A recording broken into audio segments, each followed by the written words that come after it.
सहारा प्रणाम, मैं हूं उपेंद्र राय। हस्तक्षेप में आपका स्वागत है। चीन को लेकर भारत की अब क्या रणनीति है, आज इसी मुद्दे पर बात होगी।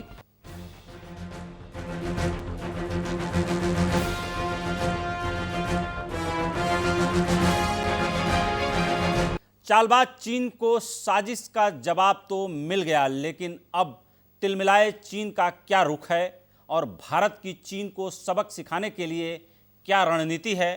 बॉर्डर पर तनाव के बीच क्या सियासत हो रही है और देश के बहादुर जवानों की शहादत को किस तरह सलाम कर रहा है, इन्हीं मुद्दों पर आज मंथन करेंगे।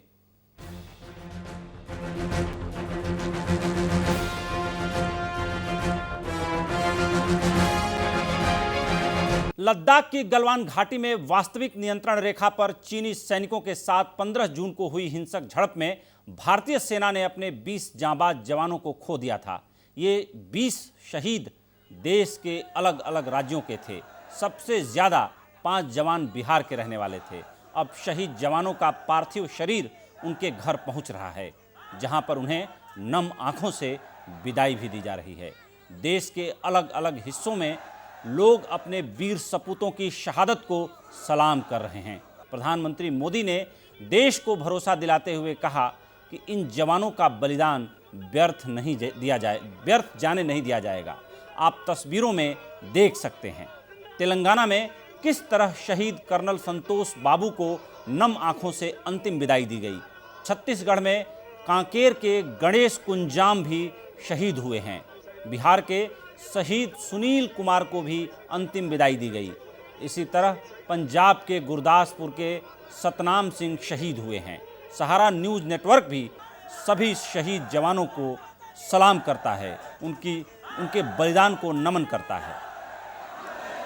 लद्दाख के गलवान में भारत चीन सैनिकों के बीच झड़प पर राजनीति तेज हो गई है।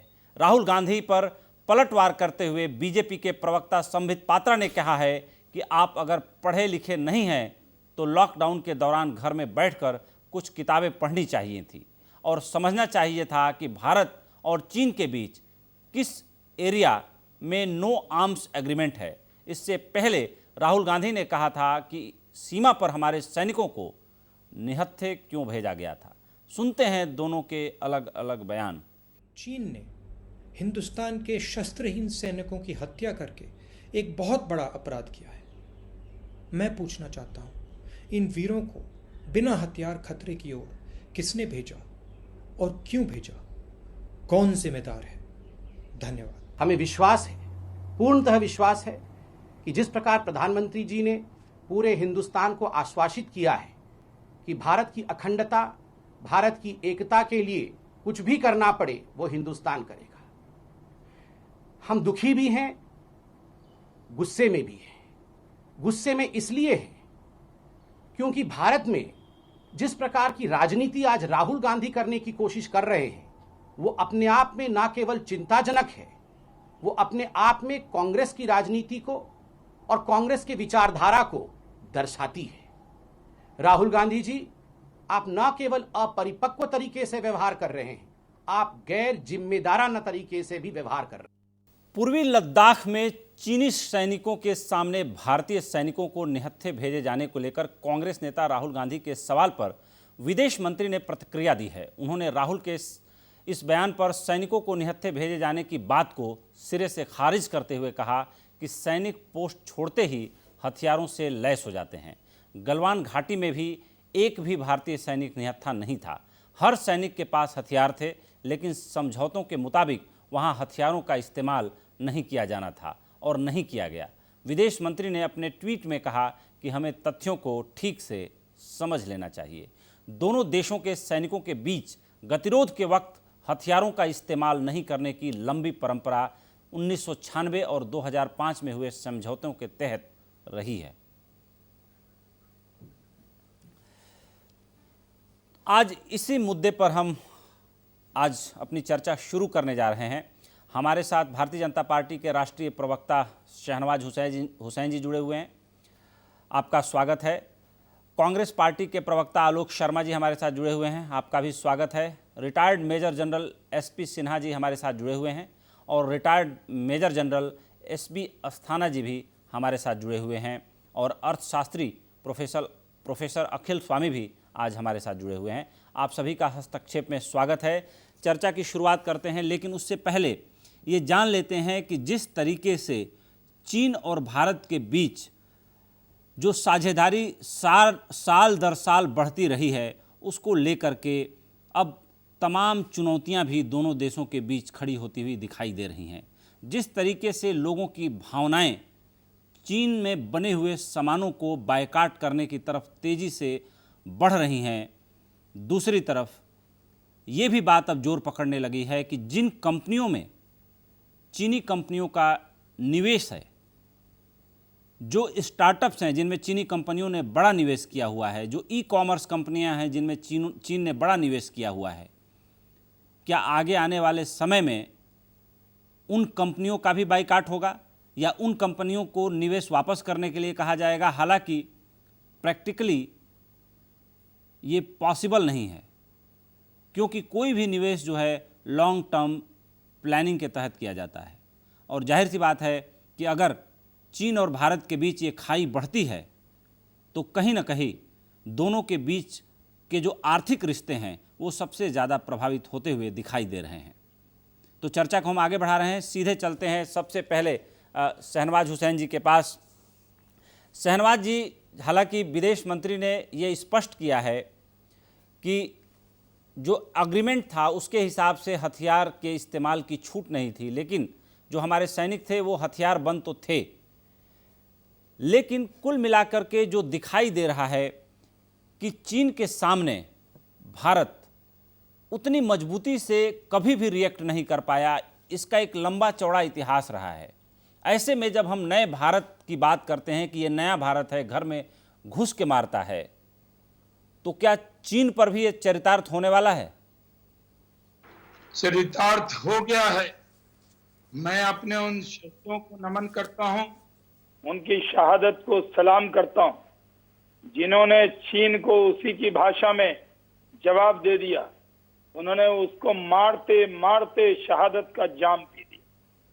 हमारे 20 सैनिक की शहादत हुई, लेकिन चाइना के 45 से ज्यादा 3 हेलीकॉप्टर आए और वो एक में करीब करीब 13-14 उनके सैनिक जा सकते थे।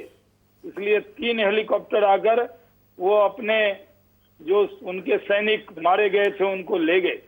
तो हमारे सैनिकों ने, क्योंकि लम्हों ने खता की थी, सदियों ने सजा पाई। ये दौर था कि 2000 पहले 62 के युद्ध में मैं नहीं जाऊंगा, लेकिन 96 में देवगौड़ा जी के वक्त में, 2005 में कांग्रेस के नेता मनमोहन सिंह जी के दौर में जो समझौता हुआ कि 2 किलोमीटर के अंदर फायरिंग नहीं होगी, हथियार का उपयोग नहीं होगा, उसका पालन हुआ।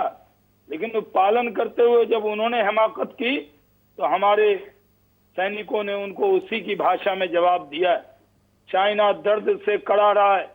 चाइना को ये पता लगा है कि हमारे सैनिकों ने जो समझौते का पालन करते हुए भी उनके 45 से ज्यादा लोगों को मारा है। मैं कहता हूं कि आज पूरे देश को इकट्ठा रहना है।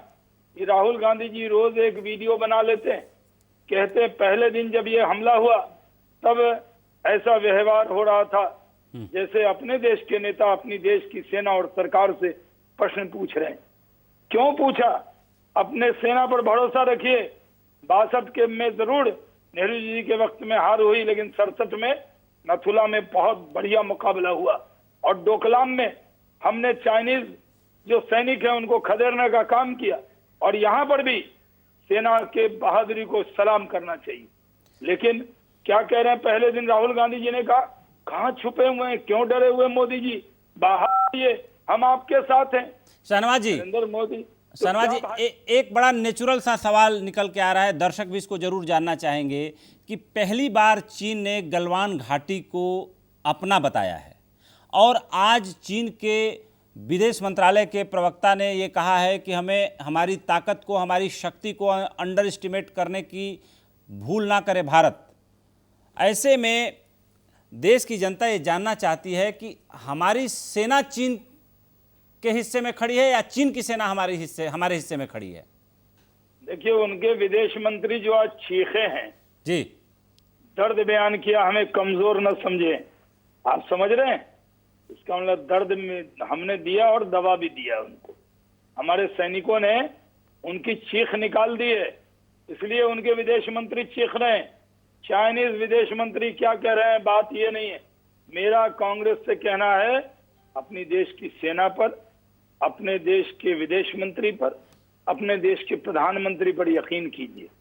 वैसा व्यवहार कीजिए जो अटल बिहारी वाजपेयी ने 71 के वक्त किया था।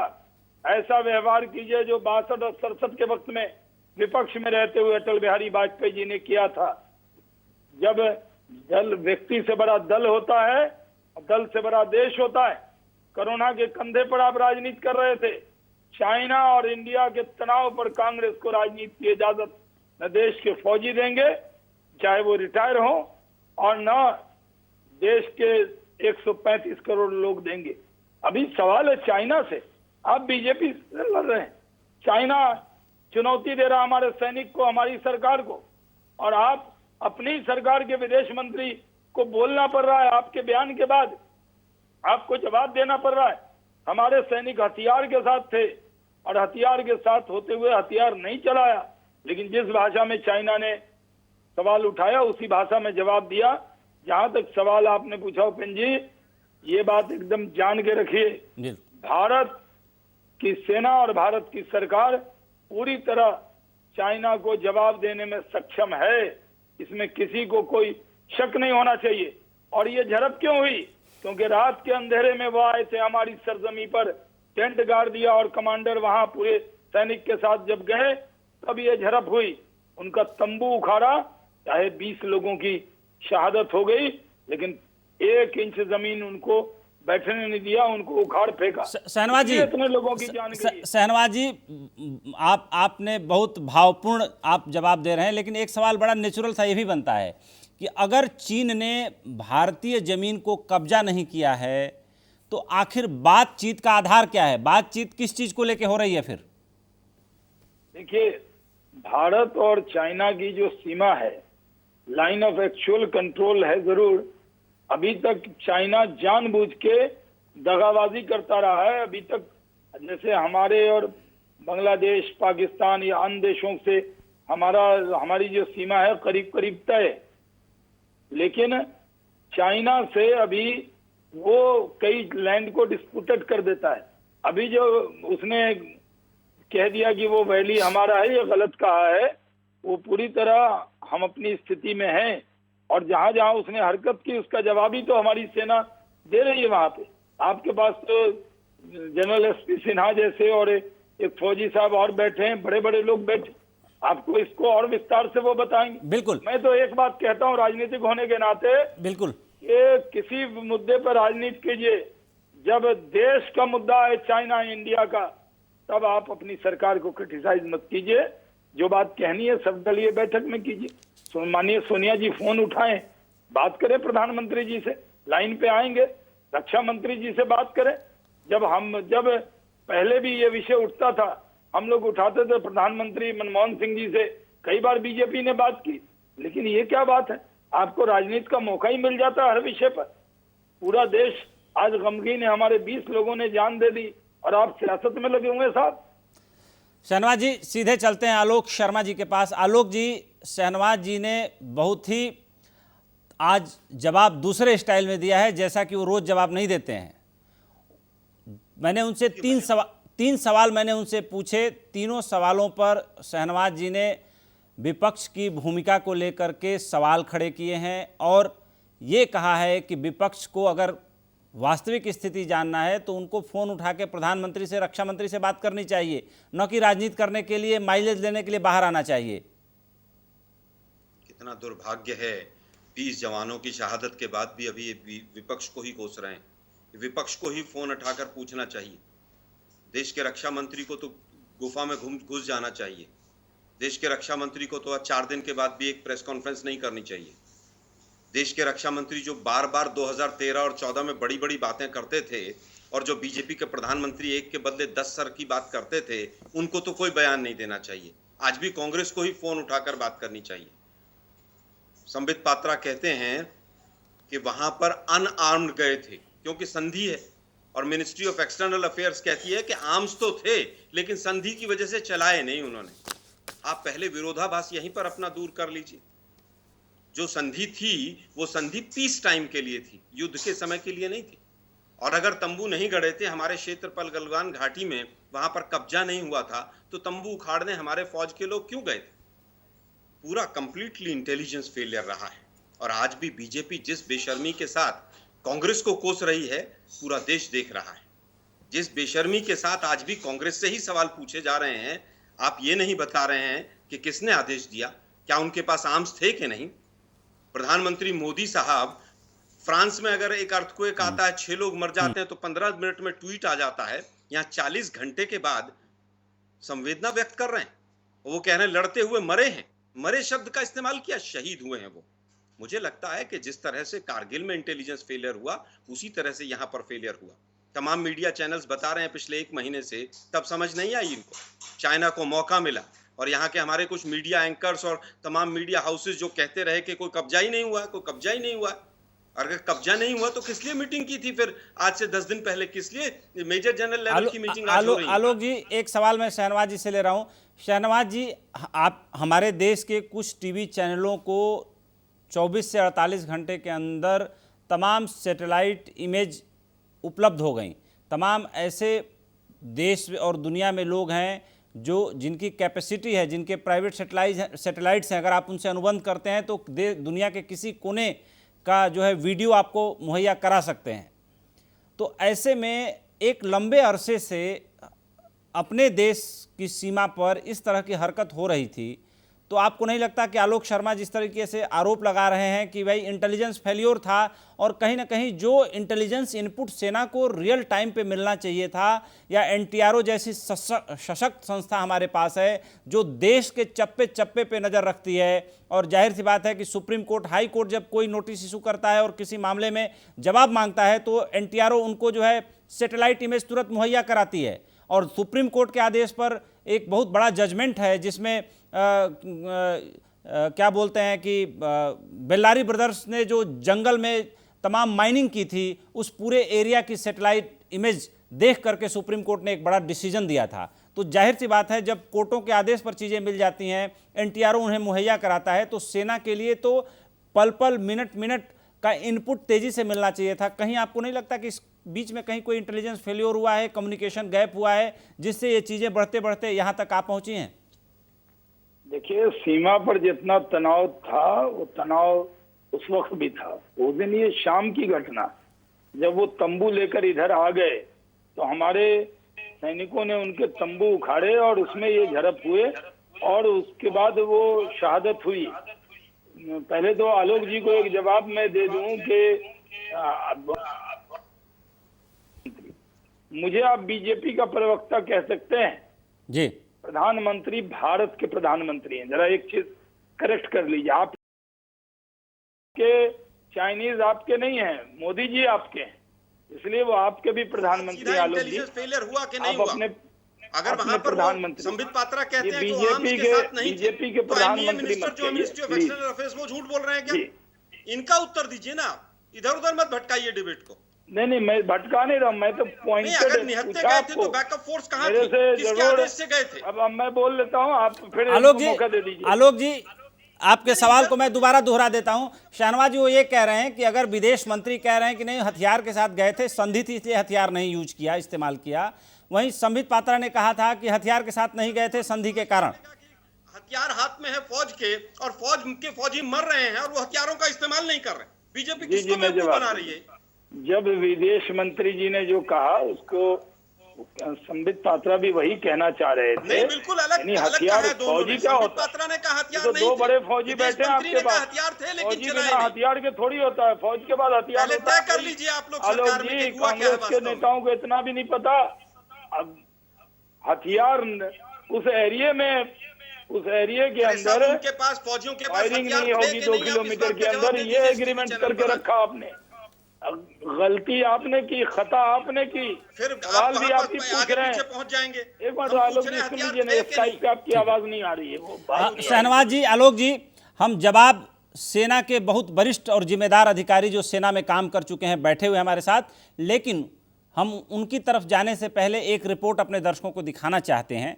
गलवान घाटी में धोखेबाजी करने वाले चीन को सबक सिखाने के लिए भारत हर तरीके से तैयार है।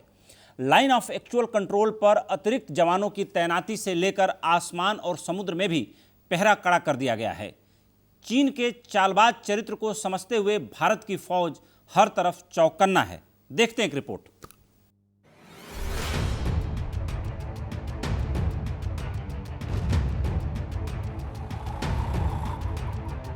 पूर्वी लद्दाख की गलवान घाटी में 15 और 16 जून की रात हुई हिंसक झड़प के 2 दिनों बाद तक चीन दो तरह की बातें करता रहा। एक तरफ वो शांति की बात कर रहा है तो दूसरी तरफ गलवान घाटी पर दावा भी ठोक रहा है। इस बीच अपने 20 जवानों के शहीद होने के बाद भारत ने साफ कर दिया है कि यदि चीन चालबाजी से आगे बढ़ने की कोशिश करेगा तो उसे इसकी कीमत चुकानी होगी। सैन्य सूत्रों के मुताबिक वास्तविक नियंत्रण रेखा यानी LAC पर सीमा प्रबंधन के लिए शांति बनाए रखने की नीति बदल गई है। वहीं पीपुल्स लिबरेशन आर्मी के लिए जब चाहे चले आने का विकल्प भी खत्म हो गया है। भारत की सेना इस समय 3,488 किलोमीटर की LAC पर अब तक की सबसे ज्यादा मुस्तैद पोजीशन पर तैनात है। उत्तराखंड में चीन से सटी सीमा समेत पूरी लाइन ऑफ एक्चुअल कंट्रोल पर सेना के अलर्ट को बढ़ा दिया गया है। करीब 80 ट्रकों में भारतीय सैनिक चमोली से लगे चीन सीमा पर भेजे गए हैं। सीमा क्षेत्र में बड़ी संख्या में हथियार और तोप भी भेजी गई है। छुट्टी पर गए ITBP और सेना के जवानों की छुट्टियां रद्द कर ड्यूटी ज्वाइन करने के आदेश जारी हो गए हैं। उत्तराखंड से सटती नेपाल सीमा पर भी महाकाली नदी के किनारे SSB ने सुरक्षा बढ़ा दी है। जवान हर पल हर गतिविधि पर पैनी नजर रखे हुए हैं। इस समय पहली प्राथमिकता सीमा पर एक तो शांति को कायम रखने के लिए प्रयास करना चाहिए, जिस प्रयास में हमारे सरकार ने भी लगा है, पर साथ ही साथ इस समय हमारा दूसरी प्रायोरिटी एक एक इंच भारत की जमीन को एकदम निष्ठा से बचाना भी है। वो काम भी हम करेंगे। हम पहले जैसे चीन की सेना को भारत की LAC के इस तरफ भारत की सीमा के अंदर घुसने की अनुमति नहीं दे रहे, हम उनको रोक रहे हैं। हमारी सेना उनसे लड़ रही है। हमारी ये नीति भी कायम रहेगी। सीमा के हर इंच की रक्षा की जाएगी। चीन ने भी LAC पर गलवान, बेग ओल्डी, देपसांग, चुशुल और पूर्वी लद्दाख के दूसरे इलाकों में सेना बढ़ाई है। ऐसा लग रहा है कि भारतीय सेना युद्ध के लिए पूरी तरह से अलर्ट पर है। लद्दाख से लेकर अरुणाचल प्रदेश तक LAC पर सेना किसी भी तरह की स्थिति का सामना करने के लिए मुस्तैद है। पूर्वी लद्दाख में LAC पर 15,000 सैनिक फॉरवर्ड इलाकों में हैं और इससे भी ज्यादा उसके पीछे खड़े हैं। चीन जमीन पर इस तरह की आक्रामकता कई बार दिखा चुका है। वो दोस्ताना माहौल में हमारे क्षेत्र में आते हैं, फिर उस इलाके को अपना बताने लगते हैं। इसलिए भारतीय डिफेंस उस प्रोटोकॉल को खत्म करने पर विचार कर रहा है जिसके तहत सैनिक LAC के फॉरवर्ड इलाकों में फायर आर्म्स नहीं लेकर जाते हैं। इसके साथ ही भारत ने लद्दाख में सड़क निर्माण का कार्य भी तेज कर दिया है। करीब 1500 मजदूरों को मौके के लिए रवाना कर दिया गया है। चीन को भारत के इसी सड़क निर्माण से दिक्कत है, क्योंकि इसके बाद भारतीय सेना का बॉर्डर तक जाना आसान हो जाएगा, जो चीन नहीं चाहता है। चीन भले ही रक्षा बजट के मामले में भारत से आगे है, लेकिन सैन्य साजो सामान और क्षमता के लिहाज से भारत उसे करारा जवाब देने में सक्षम है। भारत अपनी GDP का 2.5% हिस्सा यानी 4,252 अरब सेना पर खर्च करता है, जबकि चीन लगभग 17,327 अरब खर्च करता है, जो कि वहां के GDP का 1.9% है। ब्यूरो रिपोर्ट, सहारा समय। हम चर्चा कर रहे हैं कि आखिर चालबाज चीन की हकीकत को कैसे दुनिया के सामने एक्सपोज किया जाए और कैसे चीन को भारतीय सीमा से खदेड़कर उसको उसके एक्चुअल लाइन ऑफ कंट्रोल के पीछे ढकेला जाए। जाहिर सी बात है, चर्चा आगे बढ़ा रहे हैं। Major general SP Sinha ji हमारे साथ मौजूद हैं। आप ये बताएं कि अगर चीन ने भारतीय ज़मीन पर कब्जा नहीं किया है तो हम बातचीत किस आधार को लेकर कर रहे हैं, और जो मेजर जनरल स्तर की वार्ता चल रही थी उस बातचीत का आधार क्या था? उस बातचीत का आधार था कि चीन जो फिंगर 4 पैंगोंग त्सो लेक के उत्तरी साइड में जो पहाड़ से 8 स्पर्श निकलते हैं, जिसको फिंगर्स बोला जाता है, उंगली हिंदी में बोला जाता है जी। फिंगर 1 से लेके फिंगर 8, तो फिंगर 4 पे हिंदुस्तान का आधिपत्य रहा है और फिंगर 5 से लेके फिंगर 8 तक इंडियन आर्मी के पेट्रोल्स वहाँ पेट्रोलिंग करते रहे हैं कई सालों से। वहाँ उस समय कोई समस्या नहीं है, उस समय चीन ने कोई समस्या खड़ा नहीं किया। बट चीन जो है अभी कोविड-19 के कारण और हिंदुस्तान के भय के कारण वो इस तरह से एग्रेसिव पोस्चरिंग कर रहा है, हिंदुस्तान पे दबाव की राजनीति कर रहा है। दूसरी बात जो मैं कहना चाहता हूँ कि चीन की दृष्टि गलवान वैली पे लगी हुई है। देखिए, जो फेस ऑफ पॉइंट है, जो प्रॉब्लम एरियाज है, उसके 4 बिंदु हैं। गलवान वैली में पेट्रोल पॉइंट 14, गोगरा में hot springs PP petrol point 15, petrol point 17A और पैंगोंग सो लेक में फिंगर 4। ये है समस्या का बिंदु। अब जो प्रश्न जो लोग उठा रहे हैं कुछ पॉलिटिकल पार्टी कि जमीन लिया ही नहीं तो बातचीत किस बात का? बातचीत इस बात का कि फिंगर 4 में चाइना ने जबरदस्ती अपना बंकर बनाया है और हिंदुस्तान के पेट्रोल्स को रोक रहा है, जिसके वजह से 58 स्क्वायर किलोमीटर्स खतरे में आ सकता है। तो वो खतरे में ना आए, इसलिए बातचीत जरूरी है और हिंदुस्तान के फौज ने और हुकूमत ने स्टैंड लिया कि हम इस कुदृष्टि को सफल नहीं होने देंगे। ये है बातचीत का तरीका। अब जो इंसिडेंट हुआ है, ये समझने की जरूरत है कि पहली बात तो है इसका ऐतिहासिक दृष्टिकोण। 1993, 1996, 2005 और 2013 ये 4 जो एग्रीमेंट्स हुए हैं, उसके तहत फायर आर्म्स शांति के लिए बैंड है। अब एक और बिंदु पर मैं टिप्पणी करना चाहता हूं कि जब कर्नल बाबू, कमांडिंग ऑफिसर 16 बिहार रेजिमेंट, जब वो घटना स्थल पे डिसएंगेजमेंट प्रोसेस का वो हिस्सा थे, उनको पता था कि डिसएंगेजमेंट कैसे होना है फेज मैनर में, तो उनको सब बात पता था। अब जब डिसएंगेजमेंट चल रहा है और देखने के लिए आगे बढ़ते हैं, तो स्वाभाविक है कि उस समय कोई हथियार नहीं ले जाना चाहता है ताकि स्थिति न बिगड़े, तो वो नहीं ले गए गुड फेथ में। अब गुड फेथ में नहीं ले गए, उसका चीन ने फायदा उठाया और पहले चीन का पेट्रोल वापस गया और फिर तुरंत थोड़ी देर के बाद लौट गया और टेंट लगाने लगा अपना टेम्पररी स्ट्रक्चर। इस पर कर्नल बाबू ने आपत्ति जाहिर की, फिर हो गया भिड़ंत और फिर रॉड्स का इस्तेमाल करके उन्होंने कर्नल बाबू की हत्या कर दी, वो शहीद हो गए। तो सवाल ये पैदा होता है कि समस्या है चीन, और जब इस तरह की समस्या है तो इस देश के सभी पॉलिटिकल पार्टी, इस देश के सभी लोग एक सुर में राष्ट्रीय सुरक्षा को प्रमुख मानते हुए ये बात करें। हम इस यहाँ पर जब राजनीति करना शुरू करते हैं, दुख मुझे लगता है कि जब लोग पीओ के सर्जिकल स्ट्राइक पे प्रश्न उठाते हैं, बालाकोट के स्ट्राइक पे प्रश्न उठाते हैं, हिंदुस्तान के चीफ ऑफ आर्मी स्टाफ को सड़क का गुंडा कहते हैं, और जब रफाल डील पे चीन के चंगुल में फंस के और टेक्निकल डिटेल्स मांगना शुरू करते हैं, जब इस तरह की बातें होती है तो बहुत दुख होता है।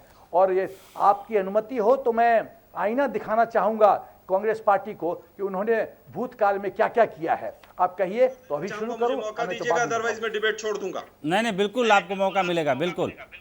मैं इनका भी बताऊंगा, सिन्हा साहब का बीजेपी कौन सी तारीख को ज्वाइन की थी इन्होंने, और कौन से बीजेपी के एक्स सर्विस सेल के मेंबर हैं ये लोग पूरी तरह से देश के साथ धोखा करते हैं शाम को रोज टीवी चैनल्स पर बैठकर। आलोक जी पहले बात सुनना चाहिए। एक सेकंड उपेंद्र जी, एक सेकंड आलोक जी प्लीज चुप हो जाइए। मैं बीजेपी का सदस्य हूं, कोई शक? सच्चाई यहाँ पर मैं फौजी हूँ और बीजेपी का सदस्य। आप टीवी चैनल्स पर आपके पेट में क्या दर्द हो रहा है? आपके अंदर 56 इंच आपके कांग्रेस के चमचा होने पर मेरी कोई आपत्ति नहीं थी। आपको क्यों पेट में दर्द हो रहा है? चोला पहनकर कांग्रेस को मत आपको सुनाया पेट में क्यों दर्द हो रहा है? मैं बीजेपी का सदस्य हूँ तो। आलोक जी, सिन्हा साहब, बात करूंगा। हम लोग एक कंस्ट्रक्टिव डिबेट कर रहे हैं, कुछ कहीं पहुंचना है, हमें कोई एक निष्कर्ष निकालना है। मैं अभी एसबी अस्थाना साहब के पास जा रहा हूं, एक सवाल मैं उनसे भी लेता हूं, फिर लौट के मैं आ रहा हूं सिन्हा साहब के पास, फिर आलोक जी के पास भी चलेंगे और अखिल स्वामी जी के पास आर्थिक मुद्दों पर चर्चा करना अभी बाकी है।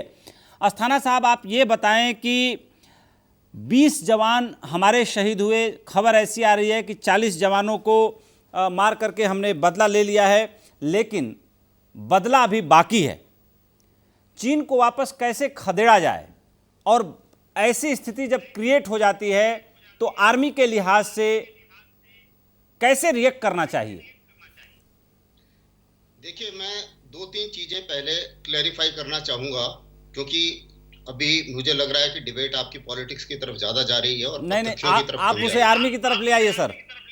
हाँ, मैं अभी आपको सबसे पहले ग्राउंड सिचुएशन बता देता हूं सबको, ताकि ये चीज क्लियर हो जाए कि ये मेरी जमीन उसकी जमीन, क्या कंफ्यूजन है। सबसे पहले, स्वतंत्र भारत और चीन के बीच में अभी तक कोई भी बॉर्डर ट्रीटी नहीं है, तो ये कहना कि ये जमीन किसकी है, किधर है, कि ये टोटल गलत है। जो बॉर्डर हम लोग मानते हैं लद्दाख के पास में, वो जॉनसन लाइन है जो चीन नहीं मानता। जो ईस्ट में हम लोग बॉर्डर मानते हैं वो मैकमोहन लाइन है जो चीन नहीं मानता। जो साइन हुई थी ट्रीटी वो ब्रिटिश इंडिया और तिब्बत के बीच में हुई थी, और उसके ऊपर चीन के आदमी ने हस्ताक्षर जरूर किए थे, लेकिन कम्युनिस्ट पार्टी ने उसको रेटिफाई नहीं किया, इसलिए ट्रीटी नहीं है। लाइन ऑफ एक्चुअल कंट्रोल जो है, ये 62 में जो पोजीशंस थी उसके ऊपर जो दोनों देशों की विचारधारा है उसकी इमेजिनरी लाइन है, ग्राउंड के ऊपर कोई लाइन नहीं है, कोई मार्किंग नहीं है। इसलिए हर पार्टी का या हर पॉलिटिशियन का ये कहना कि ये हमारी जमीन है उसकी जमीन है, ये बिल्कुल गलत है। अब बात बनती है कि एक perception of line of actual control है चीन का, और एक परसेप्शन हमारा है। कई जगह पर ये परसेप्शन ओवरलैप करते हैं। मिसाल के तौर पे मैं आपको इसी का एग्जांपल दे देता हूं। फिंगर 8 का सिन्हा साहब ने आपको थोड़ा सा टेक्निकल डिटेल बताए थे। देखिए, फिंगर 2 जो है वो इंडिया की तरफ से शुरू होती है, और फिंगर 8 जो है वो चीन की तरफ है, और ये सारी की सारी पेंगोंग त्सो लेक में आती है। हम लोग पेट्रोलिंग करते थे ये मान के कि ये हमारा इलाका है, हम 2 से लेके 8 तक जाते थे। वो लोग पेट्रोलिंग करते थे 8 से लेके 2 तक, और कॉन्फिडेंस बिल्डिंग मेजर में ये था कि आप अपना इलाका जो आप मानते हैं आप पेट्रोलिंग कर सकते हैं, हम लोग एक दूसरे पर फायर नहीं करेंगे, ये अरेंजमेंट था। अब क्या हुआ है कि चीन ने आके फिंगर 4 के ऊपर पेट्रोल करके वापस जाते थे, वो पहले नॉर्मल था, होता रहा है। अब उन्होंने वहां पर तंबू लगा दिए, और अब हम भी वहां पर जाके हमने भी तंबू लगा दिया, और अब हम उनको आगे नहीं बढ़ने दे रहे हैं, और अब नेगोशिएशन ये हो रहा है कि आप यहां से वापस जाइए। तो ये सिचुएशन है, इसमें मेरे जमीन आपकी जमीन वाली कोई कहानी नहीं है। नेक्स्ट बात अब मैं आपको ये बता दूं कि इसमें करना क्या है और क्या क्या तरीके हैं। फौज के पास बहुत सारे ऑप्शन हैं, जो देश को सूट करेगा, जो हमारे मिलिट्री कमांडरों को सूट करेगा, वो ऑप्शन ली जाए। ऑप्शंस में कई सारे किस्म के ऑप्शन होते हैं। मिसाल के तौर पे, अगर पूरा देश तैयार है, लड़ाई की भी एक ऑप्शन है। अगर लड़ाई से हम सोचते हैं कि हमारे देश को ज्यादा नुकसान होगा, इकोनॉमी को ज्यादा नुकसान होगा, तो छोटे ऑप्शन हैं, जैसे वो हम एक जगह पे आके बैठ गए हैं जहां हम समझते हैं कि हमारी जमीन है, हम किसी ऐसी जगह पे जाके बैठ जाएं जहां पे वो समझते हैं कि उनकी जमीन है, और फिर बोलें कि भैया अभी वापस में हिसाब करते हैं, या आप यहां से पीछे जाइए, हम पीछे आ जाएंगे, नहीं तो हम नहीं आएंगे। और जहां तक हथियार का सवाल है, थोड़ा सा सिन्हा साहब ने समझाया था, मैं आपको थोड़ा सा और बता दूं इस बारे में कि जो ये प्रोटोकॉल है, प्रोटोकॉल क्यों इसलिए ये बातचीत हुई थी कि भाई फायर नहीं करेंगे एक दूसरे पे, क्योंकि एक्सीडेंटली गर्मा गर्मी में अगर एक फायर हो जाता है तो वो डिक्लेरेशन ऑफ वॉर माना जाएगा। डिक्लेरेशन ऑफ वॉर, चाहे वो किसी भी पार्टी की गवर्नमेंट हो, चाहे वो किसी भी की भी गवर्नमेंट। लेकिन अस्थाना साहब, एक सवाल उठता है, अस्थाना साहब एक बड़ा सिंपल सा सवाल उठता है, एक गोली चलने से वार माना जाएगा, लेकिन 20 लाशें गिरने से वार नहीं माना जाएगा। अभी आप उसी के ऊपर बात जाइए जी। तो इसलिए जो है ये सही बात है आपकी, 20 लाशें गिरने के बाद जो है, अब ये बात सही है कि इसका मतलब ये कॉन्फिडेंस बिल्डिंग मेजर काम नहीं कर रहा है, इसको रिवाइज करने की जरूरत है। ये कॉन्फिडेंस बिल्डिंग मेजर आज का नहीं है, बहुत पहले का है, लेकिन कोई इसमें ये किसके टाइम का था ये मैं नहीं बात करूंगा, क्योंकि मेरा किसी पॉलिटिकल पार्टी से कोई लेना देना नहीं है। अब मैं आपको ये बता दूं कि सर्टेनली आपकी बात सही है, इसमें रिवीजन होना चाहिए, नंबर 1। नंबर 2, इस बारे में भी मैं आपकी ये दर्शकों के लिए मैं क्लियर करना चाहता हूं कि उनके काफी कैजुअलिटी हुई है। ग्लोबल टाइम्स ने माना है कि हमारी कैजुअलिटी हुई है, उनके पेपर में लिखा हुआ है कि हम अपनी कैजुअलिटी को अपने लोगों को सामने दर्शा नहीं रहे हैं, ताकि बातचीत और ना बिगड़ जाए और ना भड़क जाए। और जैसा कि ये जो पेपर्स में आ रहा है उसके मुताबिक उन्हीं के पेपर से पढ़ के मैं बात कर रहा हूं कि उनको ये लग रहा है, इसीलिए वो ये बयान दे रहे हैं कि भाई हमारी कमजोरी ना समझा जाए इसको, क्योंकि उनके काफी आदमी मर चुके हैं और उनकी कैजुअलिटीज हमसे काफी ज्यादा हुई हैं इस मुठभेड़ में।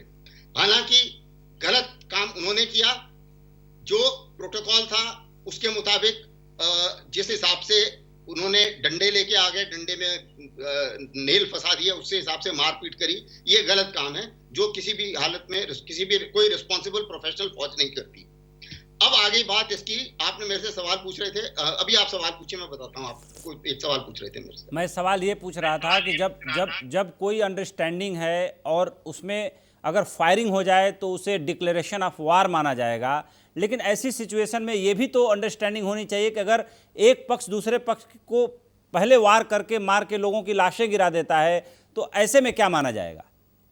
ये गलत, सही बोल रहे हैं आप। इसका मतलब अभी जब हम बातचीत करें, नेक्स्ट राउंड जब बातचीत का होगा तो उसमें इस चीज को पक्का बातचीत करनी चाहिए कि भाई ये जो सीबीएम मेजर आज तक जो चले आ रहे हैं, पिछले 2 दशकों में जो ये 5 जिनकी बात कर रहे थे जनरल सिन्हा साहब, मैं रिपीट नहीं करूंगा, तो इसका मतलब ये अभी इफेक्टिव नहीं है, क्योंकि इनको ये लोग गलत तरीके से इस्तेमाल कर रहे हैं कि गोली नहीं चलाई और गोली से नहीं अस्थाना साहब, वक्त हो चला एक छोटे से ब्रेक का, लेकिन हम ब्रेक के बाद वापस लौटेंगे तो सीधे अखिल स्वामी जी के पास चलेंगे और ये जानना चाहेंगे कि जिस तरीके की आर्थिक साझेदारी भारत और चीन के बीच साल दर साल बढ़ते बढ़ते यहाँ तक पहुँची है, अगर ये बात आगे बढ़ती है तो चीन कितना प्रभावित होगा और अगर भारत का नुकसान होगा तो कितना।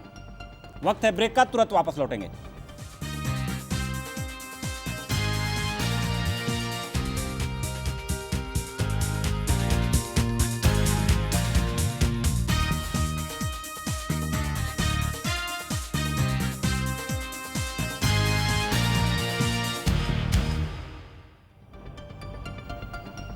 ब्रेक के बाद आप सभी का स्वागत है। देश भर में सीमा पर जवानों की शहादत का बदला लेने की उठ रही मांग के बीच भारत ने आर्थिक मोर्चे पर चीन को चोट करना शुरू कर दिया है।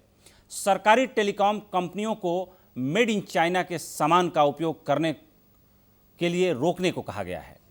रेलवे ने भी चीनी कंपनी को मिला 471 करोड़ का ठेका तत्काल प्रभाव से रद्द कर दिया है। इसके अलावा चीनी कंपनी को मिले Delhi Meerut regional rapid transit system के निर्माण का ठेका भी रद्द होने की प्रक्रिया में जा चुका है। इन सब के बीच सवाल ये भी है कि क्या वाकई भारत में चीन की कंपनियों और सामानों का पूरी तरह बहिष्कार संभव है?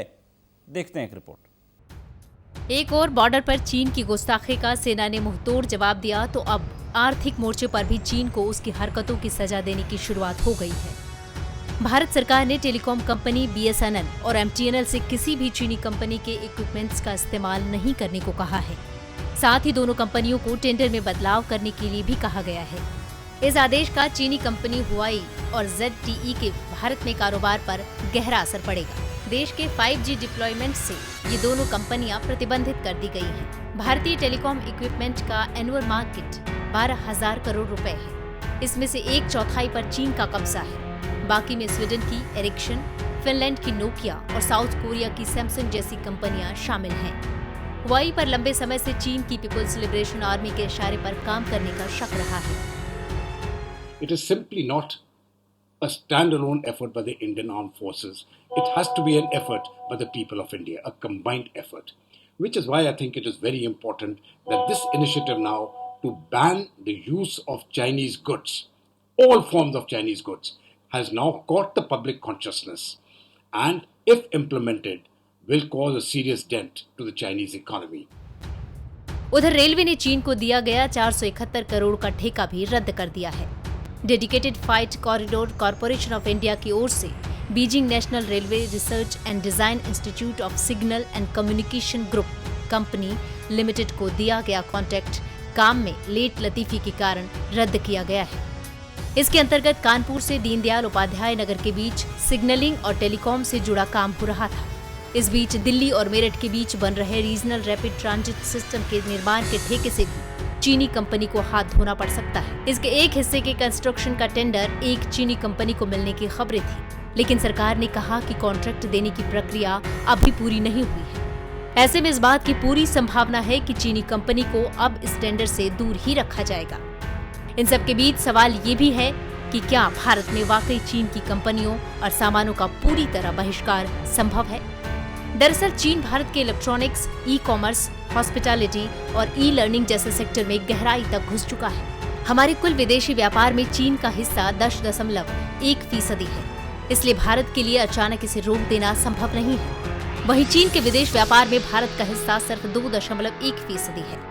वित्त वर्ष 2018-19 के आंकड़ों के मुताबिक भारत के कुल निर्यात में चीन का हिस्सा महज 5.3% है, जबकि कुल आयात में चीन का हिस्सा 14% है।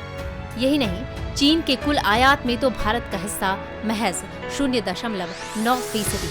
चीन और हांगकांग को जोड़ ले तो ये भारत के सबसे बड़े व्यापारिक साझेदार हैं।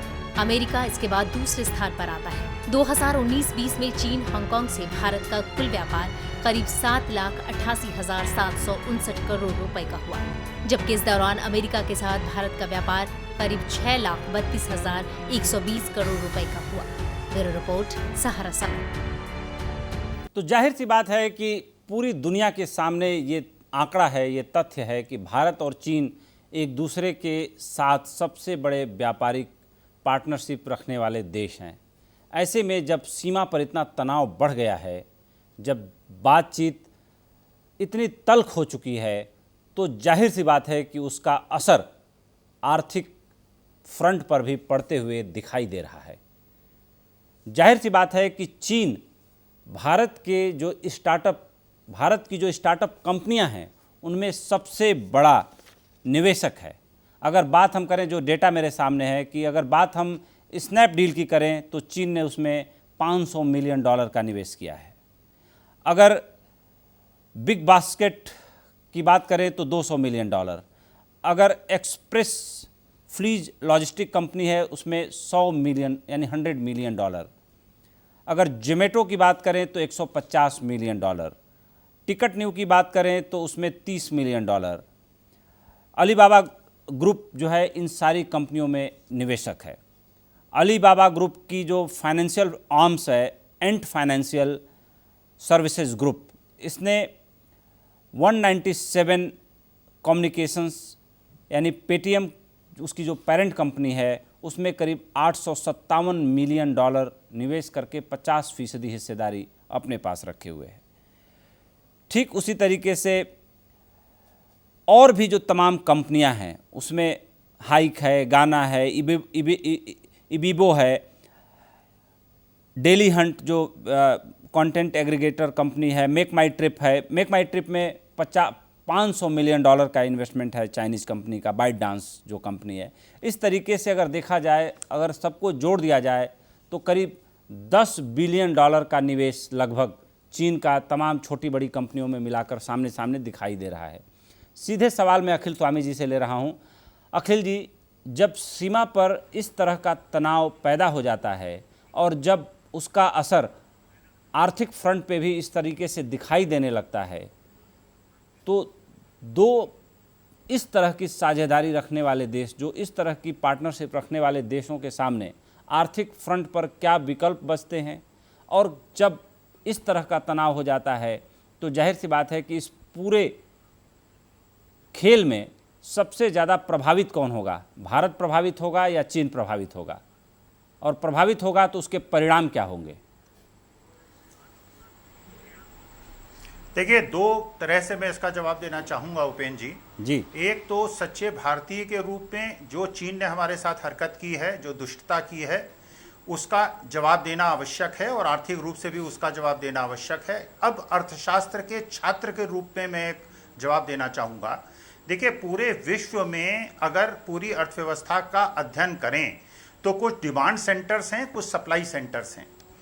अगर कोई देश अपने देश में आयात करता है तो आयात क्यों करता है? आयात इसलिए करता है कि उसके देश के अंदर जो प्रोडक्शन है उसके डिमांड से कम है, इसलिए ये जो डिफरेंस है उसको आयात से उसकी पूर्ति करता है।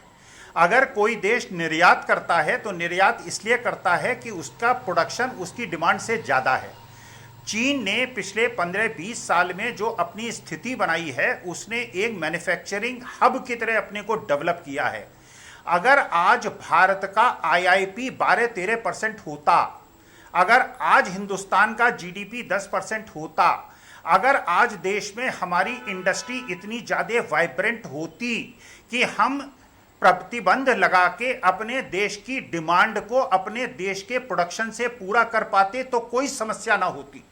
जैसे आपने बताया कि फार्मास्यूटिकल सेक्टर में 60-70% जो रॉ मटेरियल है वो चाइना से आता है। टेलीकॉम सेक्टर में और इलेक्ट्रिकल इक्विपमेंट के सेक्टर में जो पार्टिसिपेशन चाइना का है और स्टार्टअप में जो FDI इन्वेस्टमेंट चाइना का है बहुत ज़्यादा है। और आप जानते ही होंगे कि अमेरिकन बॉन्ड मार्केट में चाइना का जो इन्वेस्टमेंट है, उनके टोटल बॉन्ड मार्केट का एक बहुत बड़ा भाग चाइना ने इन्वेस्टमेंट किया है। ये उसकी स्ट्रैटेजी है, वो देशों में इन्वेस्टमेंट करके उनको आर्थिक रूप से अपने ऊपर निर्भर कर लेता है। अब प्रश्न आपने ये पूछा कि इसका जो ज़्यादा आघात होगा वो चाइना को होगा या हिंदुस्तान को होगा। देखिए, जो मुझे लगता है कि अगर हमने एक दीर्घकालीन प्लान बनाएं और ये कहें कि हम अपने IIP को 13-14% ले जाएंगे, GDP को ज़्यादा ले जाएंगे, इंडियन इंडस्ट्री को सर्वाइव ही नहीं करेंगे, उसको इतनी तेज़ी से आगे बढ़ाएंगे कि जो हमारी सप्लाई चेन में गैप आएंगे चाइना से इंपोर्ट होने की वजह से, उसकी पूर्ति करने में हम सक्षम होंगे।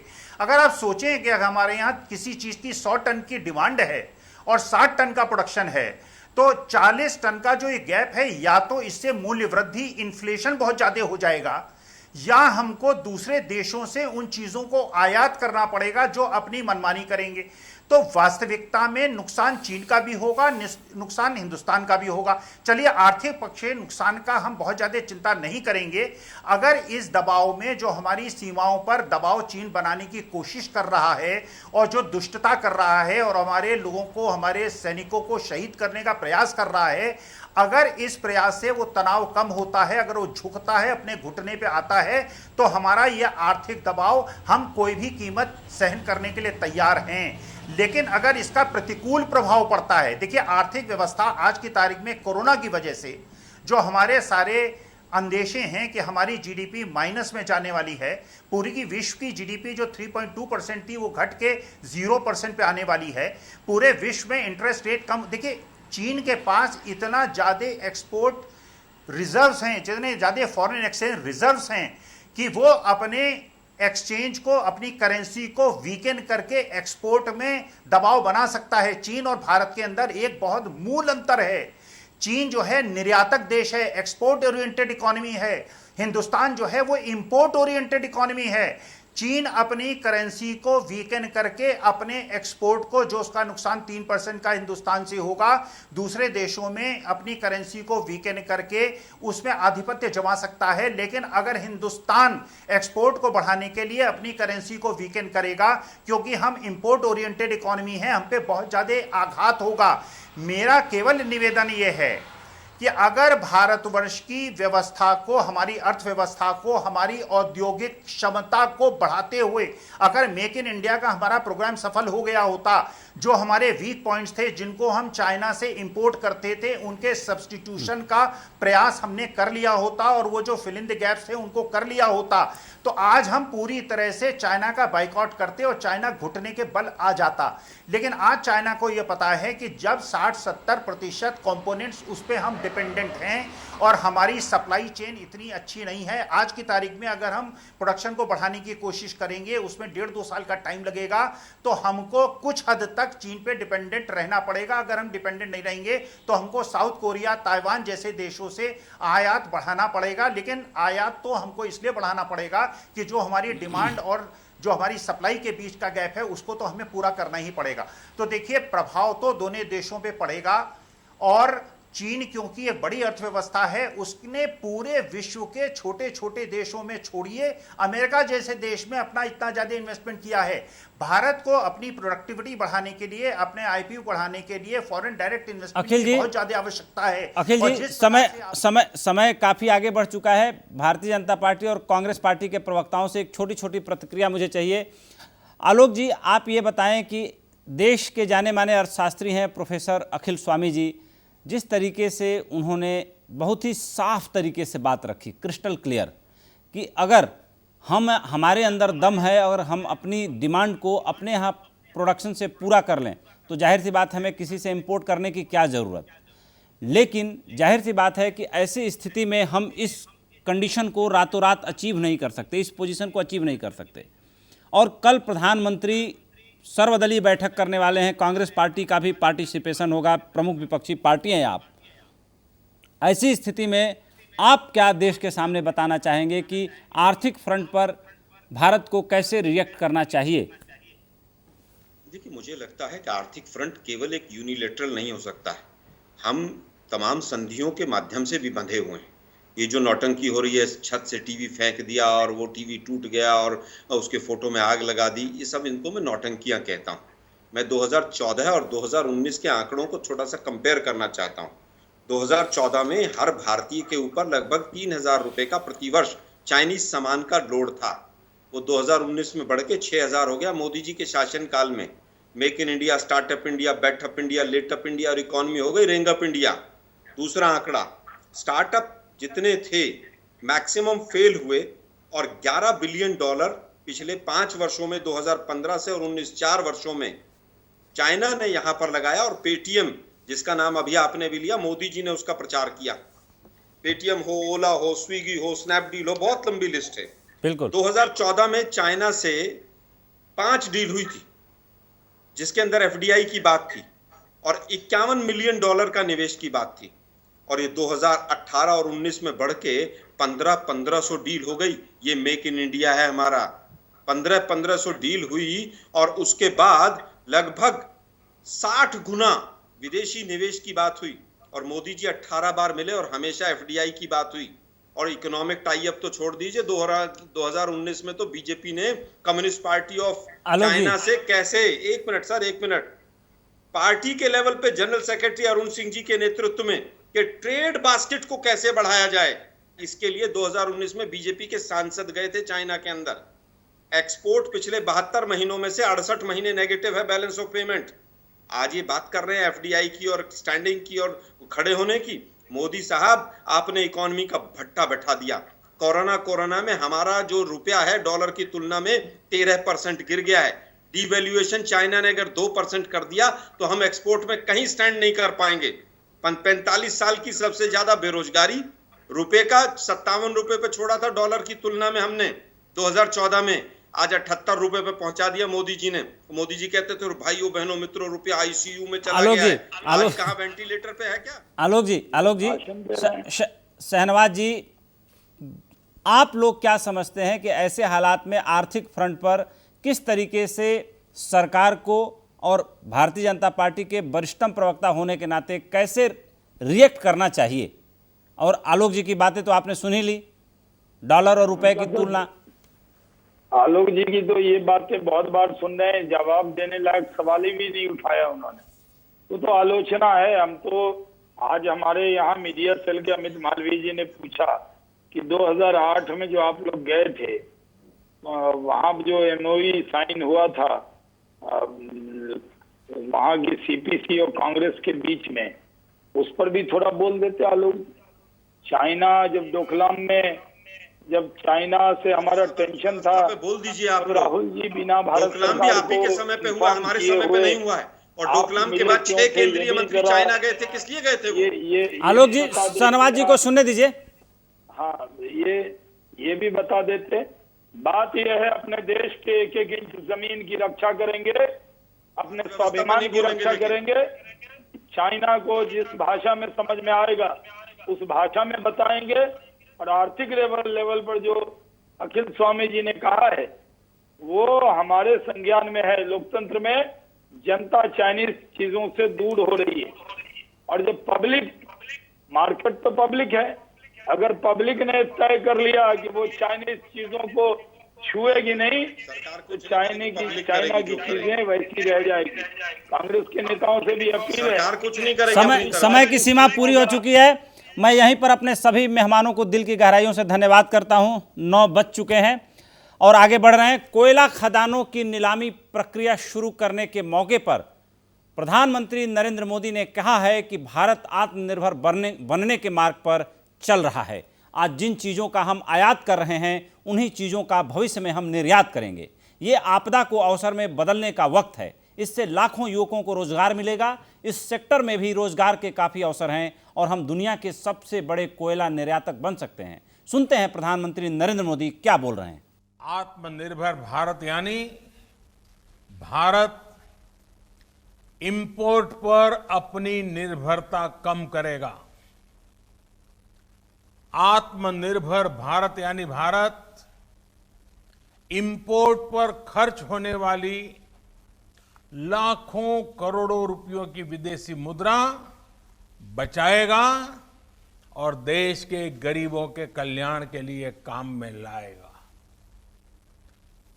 आज एनर्जी सेक्टर में भारत को आत्मनिर्भर बनाने के लिए, सेल्फ रिलायंट बनाने के लिए एक बहुत बड़ा कदम उठाया जा रहा है।